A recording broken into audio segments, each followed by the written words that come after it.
సినిమాయి నమః. నేను mister B నా మాట సూటిగా ఉంటది. మ్యాటర్ క్లియర్‌గా ఉంటుంది. మీరు చూస్తున్నారు మిస్టర్ బి ఛానల్. ఈ వీడియోలో మనం మాట్లాడుకుందాం 'final destination blood lines' movie review. 'Final destination' 2000 సంవత్సరం నుంచి మొదలైంది ఈ ఫ్రాంచైజ్. ఇప్పటి వరకు 5 సినిమాలొచ్చాయి. అంటే ఇంతకు ముందల వరకు. 2025లో ఇప్పుడొచ్చిన ఈ బ్లడ్ లైన్స్ అనేది 6థ్ ఇన్‌స్టాల్‌మెంట్ 'ఫైనల్ డెస్టినేషన్' ఫ్రాంచైజ్ నుంచి. 2011లో వచ్చింది 5థ్ ఫిల్మ్.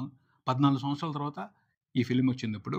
దీన్ని లాస్ట్ అంటున్నారు. ఇక పైన 'ఫైనల్ డెస్టినేషన్' సినిమాలు రావు అంటున్నారు కానీ మనం నమ్మటానికి లేదు. 14 సంవత్సరాల తర్వాత మళ్ళీ ఒక సినిమాని తీసుకొచ్చారు కదా! ఓ 5 సంవత్సరాలు అవుతారు, లేకపోతే ఇంకో 10 సంవత్సరాలు అవుతారు, మళ్ళీ తీసుకొస్తారు. అప్పుడు ఎవరికో మూడొస్తది మళ్ళీ ఈ సినిమాని చెప్పాలి అని. వదిలిపెట్టేస్తారు ఏంటి? ఎంచక్కా కమ్మగా డబ్బులొస్తుంటాయి. మామూలు వ్యవహారం కాదు 'ఫైనల్ డెస్టినేషన్' సినిమా. ఆ 5 సినిమాలకు కూడా ఒక్కసారి క్రిటిక్స్ నుంచి పాజిటివ్ రివ్యూస్ రాలా. అయినప్పటికీ లాభాలు మాత్రం దండిగా వచ్చాయి. రివ్యూలు సరిగ్గా రాకపోయినా, క్రిటిక్స్ నుంచి మంచి రిపోర్ట్స్ లేకపోయినా సరే 5 సినిమాలు తీశారు. 14 సంవత్సరాలాగి 6 సినిమా తీశారు. ఇంకొంచెం టైం తీసుకొని మళ్ళీ తీస్తారు. అంతేగాని వదిలిపెట్టారు. అలాంటి వ్యవహారాలు ఉన్నప్పటికీ ఈ ఫ్రాంచైజీ నుంచి ఇదే లాస్ట్ సినిమా అని పబ్లిసిటీ చేసుకున్నారు. పబ్లిసిటీ కోసం అనుకోవచ్చు. అయితే ఒక విషయం మాత్రం క్లియర్‌గా అర్థమవుతుంది. ఈ ఫ్రాంచైజ్ మీద పబ్లిక్‌లో అటెన్షన్ ఉంది. ఈ సినిమాలకు సంబంధించి ఆసక్తి ఉంది. తెలుగు డబ్బింగ్ కూడా సూపర్ రెస్పాన్స్. దాన్ని బట్టి అర్థం చేసుకోవచ్చు ఈ 'ఫైనల్ డెస్టినేషన్' సినిమాల్ని ప్రేక్షకులు ఎంతలా ఇష్టపడుతున్నారు. సరే మాట్లాడుకుందాం. ఈ బ్లడ్ లైన్స్ ఏమిటి? రక్తపు వరసలు.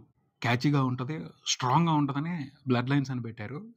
యాక్చువల్‌గా అయితే వంశపారంపర్యం ఈ లెక్కనమాట. ఈ వంశపారంపర్యానికి, ఈ 'ఫైనల్ డెస్టినేషన్‌కి' సంబంధం ఏంటి? 'ఫైనల్ డెస్టినేషన్' సినిమాల్లో కథ ఎలా ఉంటదో మనకు తెలుసు. ఫస్ట్ నుంచి ఒకటే టెంప్లేట్ ఉంటది. అనుకోని పరిస్థితుల్లో చావు నుంచి కొంతమంది తప్పించుకుంటారు. బేసిక్‌గా తన నుంచి తప్పించుకోవటం చావుకి ఎప్పుడు ఇష్టం ఉండదు. ఎవరైనా సరే తను టార్గెట్ చేసిందంటే అయిపోవాలి పని. లేకపోతే అది పెండింగ్. ఆ పెండింగ్ వర్క్‌ని ఏదో రకంగా కంప్లీట్ చేస్తది. చావు అనేది మాత్రం స్పెషల్‌గా డిజైన్ చేయబడుద్ది. చావు నుంచి తప్పించుకోవడం ఎవరి వల్ల కాదు. ఇది 'ఫైనల్ డెస్టినేషన్' మెయిన్ థీమ్. కానీ కాన్ఫ్లిక్ట్ ఏదో ఒకటి ఉండాలి కదా! కొన్ని అనుకోని పరిస్థితుల్లో, అనూహ్యమైన పరిస్థితుల్లో చావు నుంచి తప్పించుకోవడానికి కొంతమందికి అవకాశాలు దొరుకుతాయి. దానివల్ల అడ్వాంటేజ్ అనుకుంటారు. కాదు. కొన్ని రోజుల పాటు వాళ్ళ జీవితాన్ని ఎక్స్‌టెండ్ చేసుకుంటున్నారు. వాళ్ళు ఒక శత్రువుని తయారు చేసుకుంటున్నారు. వచ్చినప్పుడు చచ్చిపోయారనుకో పని అయిపోద్ది. గోలే ఉండదు.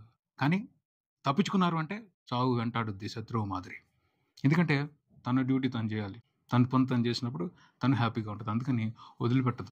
తప్పించుకున్నారు కదా పోనీలే వదిలేద్దాం అనుకోదు. దాని ప్లాన్స్ దానికుంటాయి. ఏదో రకంగా ప్రకృతిలో ఉన్న ఫోర్స్‌లను ఉపయోగించి చంపి పారేస్తది. తప్పించుకున్నామని ఆనందపడిన వాళ్ళకి కొన్ని రోజులు మాత్రమే రిలీఫ్ ఇస్తది. కొన్ని రోజులు మాత్రమే సంతోషాన్ని ఇస్తది.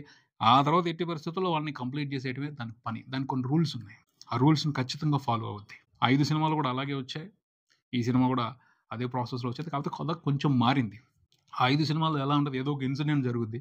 ఆ ఇన్సిడెంట్ నుంచి కొంతమంది తప్పించుకుంటారు. తప్పించుకునే వాళ్ళు వన్ బై వన్ ఎలా చచ్చిపోయారు. అదే నడుస్తది.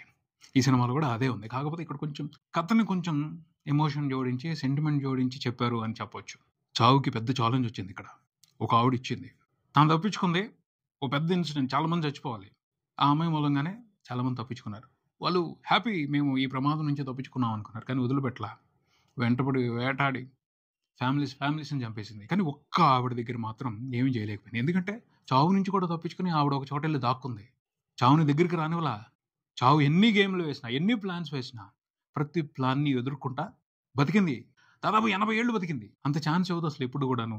చావు ఒకసారి తన నుంచి తప్పించుకున్న వాళ్ళకి. జస్ట్ ఒక 2, 3 రోజుల్లోనో, కొన్ని నెలల్లోనో వాళ్ళ పని ఫినిష్ చేస్తది. కానీ ఆవిడ చావుని ఎదుర్కొని, చావు మీద ఫైట్ చేసి దాదాపు ముసలావిడ అయిపోయేంత వరకు బతికింది. ఈలోపు ఏం చేసింది? పెళ్లి చేసుకుంది. పిల్లల్ని కంది. ఆ పిల్లలకి పిల్లలు పుట్టారు. వీళ్ళందరూ కూడా జరగకూడని వాళ్ళు. అసలు వాళ్ళందరూ పుట్టకూడని వాళ్ళు. ఈవిడ చచ్చిపోతే వాళ్ళందరూ ఉండేవాళ్ళు కాదు. కానీ వాళ్ళందరూ పుట్టారు ఈవిడ మూలంగా. సో ఈవిడని చంపేస్తే వాళ్ళందరూ కూడా ఉండకూడదు. అదంతా కూడా చావు పని. సో చాలా పెద్ద టాస్కే ఉంది ఈ సినిమాలో డెత్‌కి కంప్లీట్ చేయటానికి. ఫైనల్‌గా మరి ఏం చేసింది డెత్? తన ప్లాన్‌ని కంప్లీట్ చేసిందా లేదా? తన డ్యూటీని నిర్వర్తించిందా లేదా? తెలుసుకోవడమే సినిమా. బేసిక్‌గా నేను ఒక విషయం చెప్తాను ఈ సినిమాలకు సంబంధించి, ఈ ఫ్రాంచైజీకి సంబంధించి. ఈ ఫ్రాంచైజీల్లో విలన్ ఎవరు అంటే డెత్ అని చెప్తారు. నేను విలన్ డెత్ అని చెప్పను. హీరో అని చెప్తాను. ఎందుకంటే థియేటర్‌లో చూస్తున్నప్పుడు సినిమాని ఆడియన్స్ మనుషులు చచ్చిపోవడాన్ని ఎంజాయ్ చేస్తున్నారు. ఎంత భీకరంగా చచ్చిపోతే అంత గట్టిగా అరుస్తున్నారు. థ్రిల్లింగ్‌గా అరుస్తున్నారు. సో డెత్ అనేది ఈ సినిమాలకు సంబంధించి హీరో. తను మనుషుల్ని చాలా దారుణాతి దారుణంగా, క్రూరంగా చంపి ప్రేక్షకులకి ఎంటర్టైన్మెంట్ ఇస్తుంది. సో హీరోనే కదా ఎంటర్టైన్మెంట్ ఇచ్చేది. డెత్ ఇక్కడ థ్రెట్ కాదు, నా ఉద్దేశం ప్రకారం అయితే హీరో. ఆ హీరో ఈ సినిమాలో కూడా చాలా ప్లాన్స్ వేసి క్రూరంగానే సైకో థ్రిల్లింగ్ ఎంటర్టైన్మెంట్ ప్రేక్షకులకు పంచాడు అని చెప్పాలి. క్లియర్గా కనపడుతుంది. ఎంత ఘోరంగా చచ్చిపోతే, ఎంత షాకింగ్గా చచ్చిపోతే అలా అరుస్తున్నారు. అంత ఇదిగా ఆ ఎంటర్టైన్మెంట్ని ఎంజాయ్ చేస్తున్నారు. సో ఈ హీరో ఈ సినిమాలో కూడా సక్సెస్ అయ్యాడు, ఆడియన్స్కి అవసరమైన ఎంటర్టైన్మెంట్ ఇచ్చాడు అని చెప్పొచ్చు. కథ కొంచెం మిగతా సినిమాలతో పోల్చుకుంటే, ఇంతకుముందు వచ్చిన 5 సినిమాలతో పోల్చుకుంటే ఈ సినిమాలో కథ కొంచెం ఇంట్రెస్టింగ్గా ఉంది, మన సెన్సిబిలిటీస్కి దగ్గరగా ఉందని చెప్పొచ్చు. ఇలాంటి కథల్ని అంతకుముందులా కొన్నిసార్లు చూసినట్టు అనిపిస్తుంది. అంటే ఇంగ్లీష్ మూవీస్లోనే ఉన్నాయి. టైం ట్రావెల్ చేసో లేకపోతే కొంచెం అవకాశం కుదరో ఒక ఇన్సిడెంట్ని జరగకుండా చేస్తే వేరే రకంగా జరుగుతాయి. చనిపోవాల్సిన వాళ్ళు బతుకుంటారు, కానీ వాళ్ళు బతుకుండకూడదు. అందుకు విధవన ఉండి లేకపోతే వేరే ఫోర్స్ అవనే ఉండి వాళ్ళని చంపడానికి తన ప్లాన్స్ తను వేసుకుని వీళ్ళందరినీ మట్టుపెట్టేస్తారు. దానికి సంబంధించి స్ట్రాంగ్ హీరోలు ఉంటే కాపాడుకునే ప్రయత్నం చేస్తారు, కొంతవరకు విధిని ఎదిరిస్తారు, కావాల్సిన వాళ్ళని బతికించుకుంటారు. ఈ సినిమాలో అయితే అలాంటి పరిస్థితి లేదు. ఎందుకంటే డెత్ చాలా పవర్ఫుల్. డెత్ని తప్పించుకోవడం ఎవరో వల్ల కాదు, అది యాక్సెప్ట్ చేయాల్సిన నిజం. అయినప్పటికీ మనకి భయం, తప్పించుకోలేము, ఏదో రకంగా తప్పించుకుందాం, ఏదో రకంగా బతుకుదాం అని ఆనందపడుతూ ఉంటారు. బట్ అది పొరపాటును కూడా అవకాశం ఇవ్వదు. ఈ సినిమాలో కూడా పాపం ఒక ఆవిడ చనిపోతే ఆ తర్వాత వాళ్ళ వంశం ఉండేది కాదు, కానీ ఆవిడ చావుని చీట్ చేసింది, చావుని మోసం చేసింది, చావుతో ఫైట్ చేసింది. దాని మూలంగా ఆవిడకు ఒక ఫ్యామిలీ ఏర్పడింది. చావుకి చాలా పెద్ద టాస్క్ అయిపోయింది ఆవిడని ఆపడం అనేది. అది ఇంట్రెస్టింగ్ పాయింట్. దానికి కొంచెం సెంటిమెంట్ కూడా యాడ్ చేశారు, ఎమోషన్ బాగుంది, అది కొంతవరకు ఒక్కోటే. కాకపోతే నాకేమనిపించింది అంటే, పర్సనల్గా నేను చూసిన దాని ప్రకారం ఇంతకుముందు వచ్చిన 5 సినిమాలు బాగున్నాయి, వాటిల్లోనే డెత్ ప్లాన్ చేసిన చావులన్నీ కూడా ఇంట్రెస్టింగ్గా ఉన్నాయి అనిపించింది. అవి ఇంకా థ్రిల్లింగ్గా అనిపించినాయి. ఆ సినిమాలు ఆ తరహా ఎంటర్టైన్మెంట్ కొత్త కాబట్టి థ్రిల్ ఫీల్ అయ్యామేమో. వాటన్నిటిని బాగా చూసేసి ఎక్కువసార్లు చూసేసి ఉండటం మూలంగా ఈ సినిమాలో డెత్లు ఎలా ఉండొచ్చు, డెత్ ఎలాగ ప్లాన్ చేస్తుంది అనే విషయానికి సంబంధించి ఒక అవగాహన ఉంటుంది. కాబట్టి కొన్ని విషయాలను ఎక్స్పెక్ట్ చేసేసాను నేనైతే. దాని మూలంగా నాకు థ్రిల్ దొరకలా ఎక్స్పెక్ట్ చేసినంత. కానీ కొన్ని సిచ్యువేషన్స్ ఉంటాయిగా, కొన్ని ట్విస్టులు ఉంటాయిగా, వాటితో అవసరమైన ఎంటర్టైన్మెంట్ ఇచ్చారని చెప్పొచ్చు. కొంతమందిని భలే తప్పించారు, అవి డెత్ రూల్స్కి అగెనెస్ట్, బతికిపోయారు అనుకుంటాం, అయినప్పటికీ వాళ్ళు కూడా దొరికిపోయారు. ఎరిక్సన్ కూడా ఉంటాడు, వాడు అయిపోయాడు అనుకుంటాం, కానీ వాడిని బతికిచ్చింది. సరే వదిలిపెట్టేసింది అనుకున్నాం, కానీ వాడు వచ్చి మళ్ళీ ఇన్వాల్వ్ అయ్యాడు, వాడిని దారుణంగా చంపి పారేసింది. ఎందుకు చంపిందిరా అంటే చాలా పెద్ద రీజన్ చూపెట్టారు, చావుతూ చెలగాటం ఆడకూడదు. నేను వదిలిపెట్టేసినప్పుడు నువ్వు పక్క వెళ్ళిపోవాలి, అంతేగాని వచ్చి చావుతూ చెలగాటం ఆడితే తీసేసుకుంటుంది అడ్వాంటేజ్. ఇలా జోకేశారు.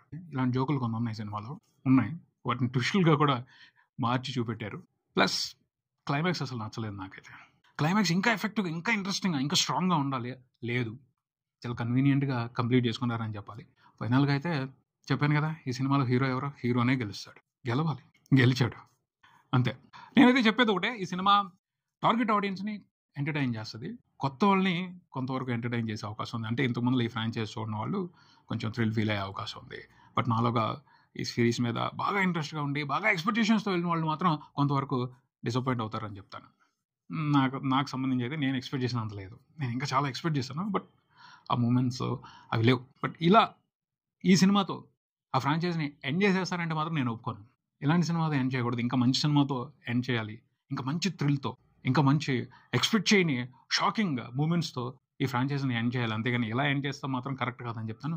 సో నా ఉద్దేశం అయితే ఈ ఫ్రాంచైజీ నుంచి ఇంకో సినిమా రావాలి, బాగా థ్రిల్ చేసి ఆ తర్వాత ఈ ఫ్రాంచైజీని ఆపేస్తే బాగుంటుంది అనేది నా ఒపీనియన్. తెలుగులో డబ్బింగ్ పర్వాలేదు, అలవాటు లేకపోతే క్వాలిటీ కోరుకుంటే మాత్రం కామెడీ లాగా ఉంటుంది సినిమా, నచ్చుద్ది. ఒకసారి అయితే ట్రై చేయొచ్చు. థ్రిల్లర్ సినిమాల్ని, హారర్ సినిమాల్ని ఇష్టపడేవాళ్ళు, ఫైనల్ డెస్టినేషన్ ఫ్రాంచైజ్ మీద మంచి అభిప్రాయం ఉన్నవాళ్ళు ఈ సినిమాని ఒకసారి ట్రై చేయొచ్చు, పర్వాలేదు, థ్రిల్ చేస్తుంది.